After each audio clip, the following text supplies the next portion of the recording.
the cat, the little fish, and the old man. In a quiet village by a gentle river, there lived an old man named Grandpa Perm. He lived alone with his white and gray tabby cat named Jayor. His wooden house sat beneath a large mango tree, where cool breezes blew all day and birds chirped sweetly. Grandpa Perm made a humble living by fishing, but he never caught more than he needed. He believed in the principle of just enough to live, just enough to be content. We eat only what we need, so the fish can have a chance to multiply, he would often say to Jayor while mending his fishing net under the tree. One morning, as Grandpa Perm cast his net into the river, a soft breeze stirred small waves against the shore. Suddenly, the net struck something shimmering.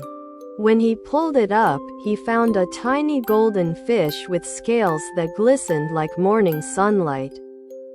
Then, to his surprise, the little fish spoke softly. "Fish, please have mercy, Grandpa Perm. If you spare me, I will repay your kindness when you need it most." The old man widened his eyes. He had never seen a talking fish before. But he didn't hesitate. "Old man, every life deserves to be where it belongs. Go now, little fish. Be safe." And with that, he released the little fish back into the water. Meanwhile, Jayor had been watching from the riverbank, his eyes sparkling with hunger. "Catface, how could Grandpa Perm let such a big fish go? Aren't we hungry?" he muttered to himself. That night, while Grandpa Perm was asleep, Jayor crept out of the house and leapt into the river, determined to find the golden fish himself. Jayor swam deeper and deeper. He spotted a glimmer in the distance and paddled toward it. But the river was dark at night, and the currents grew stronger.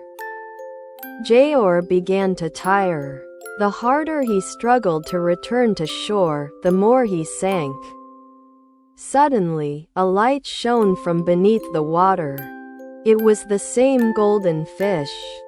It swam toward Jayor and blew a ring of bubbles that lifted him back to the surface. Grandpa Perm woke to the noise, rushed to the riverbank, and pulled Jayor back to safety just in time.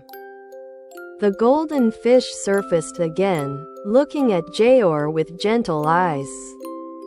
"Fish, though hunger brought you to me, greed beyond what's right will lead you astray and sink you." Jayor fell silent, bowing his head in shame. Grandpa Perm gently petted the cat and said, "Old man, Jayor, what isn't ours, or isn't rightfully gained, no matter how tempting it may seem, should never mislead our hearts." Moral lessons: kindness is a great virtue, even toward the smallest of lives. Contentment brings happiness without the need to struggle beyond necessity. Greed often leads to sorrow, unnoticed until it's too late. Forgiveness and repentance are the first steps toward becoming better.